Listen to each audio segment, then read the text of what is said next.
ठाणे जिल्ह्यामधील विविध ठिकाणी अनधिकृत बांधकाम मोठ्या प्रमाणात वाढत आहेत आणि त्याच विरोधामध्ये आता काँग्रेस आक्रमक झाल्याचं पाहायला मिळतंय। ठाणे शहरामध्ये विविध ठिकाणी अनधिकृत बांधकामांचे पेव फुटले असतानाच ठाणे काँग्रेसच्या वतीने आज एका अनधिकृत इमारतीचा पर्दाफाश करण्यात आला आहे। हा पर्दाफाश करत असताना शहरामध्ये होत असलेल्या अनधिकृत इमारतींच्या मध्ये राहणाऱ्या लोकांना जर सुविधा महानगरपालिकेने पुरवल्या तर जे खरोखर टॅक्स भरणारे नागरिक आहेत त्यांच्यावरती ताण पडेल आणि त्यांना योग्य ती सोय महानगरपालिका देऊ शकणार नाही, असा आरोप देखील काँग्रेस अध्यक्ष विक्रांत चव्हाण यांनी केलाय।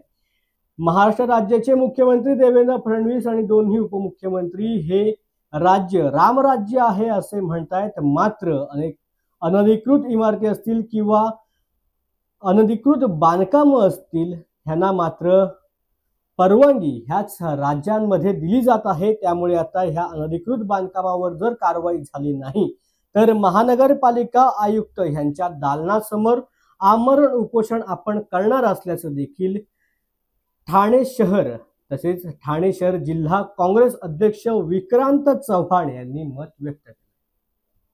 नगराचा परिसर आहे, जगदाळे साहेबांचं या ठिकाणी कन्स्ट्रक्शन चालू आहे, त्यांच्या ऑफिस समोर बरोबर नाल्यावरती सावरकर नगरचा हा जो नाला आहे ह्याच्यावरती ही इमारत चालू आहे। नाल्यालगत ही अनधिकृत इमारत जवळजवळ 5 माळे झाले। गेल्या मार्च महिन्यापासून आयुक्तांना सांगतोय, मी फोटो पाठवतोय, ट्विट करतोय, तुम्हाला सगळे ट्विट दाखवतो मी। आयुक्त रोज फोटो खाली पाठवतात, खालची लोक लगेच त्या लोकांना माझ्या घरी पाठवतात, माझ्या ऑफिसला पाठवतात। तर ही बेकदार ह्याच्याप्रमाणे ही इमारत चालू आहे, कोणते प्लॅन नाहीत, ही माफिया डॉन लोकांचं हे चालू आहे, दादागिरी करतायत। ही इमारत तातडीने तुटली पाहिजे। असे बऱ्याच इमारती या ठाण्यामध्ये, प्रत्येक इमारतीवर आम्ही काँग्रेसवाले जाणार आहोत आणि दारूच्या धंद्यांवर, मटक्याच्या धंद्यांवर, हुक्का पार्लरवर जेवढे इल्लीगल बांधकाम आहेत, इल्लीगल बांधकामांमध्ये लेडीज बार आहेत, त्या सगळ्यांवर आम्ही जाणार आहोत। उद्या आम्ही येऊरला जाणार आहोत। स्थानिक मंत्र्यांचा किंवा लोकप्रतिनिधींचा पाठिंबा पाठिंबा असल्याशिवाय का? ओवळ्या माजिवड्याचे मतदार आमदार कोण आहेत, इथले नगरसेवक कोण आहेत? माझ्या वॉर्डात का नाही इल्लीगल बिल्डिंग होत? मी आयुक्तांना ते सांगितलं, मी इल्लिगॅलिटीच्या विरोधात येतो, इल्लिगॅलिटीच्या बाजूने येत नाही। अनधिकृत बांधकामांवर कारवाई करा, कारण का त्याचा बोजा पूर्णपणे टॅक्सपेयर्सवर पडतो।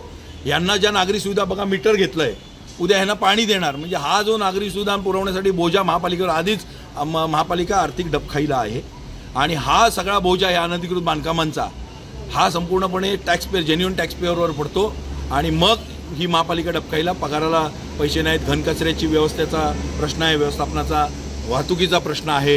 इथे नाल्यांसाठी INDP साठी केंद्र सरकारने निधी दिलेला असताना नालेच बुजवण्यात आले। बघा तुम्ही, नाल्यांवरती या इमारती झालेल्या आहेत। कारवाई नाही झाल्यास कशा प्रकारचे पाऊल? आयुक्तांच्या दालनात आमरण उपोषण आपलं एकच अस्त्र आहे लोकशाहीने, महात्मा गांधींनी शिकवलं। एकीकडे पाहिलं तर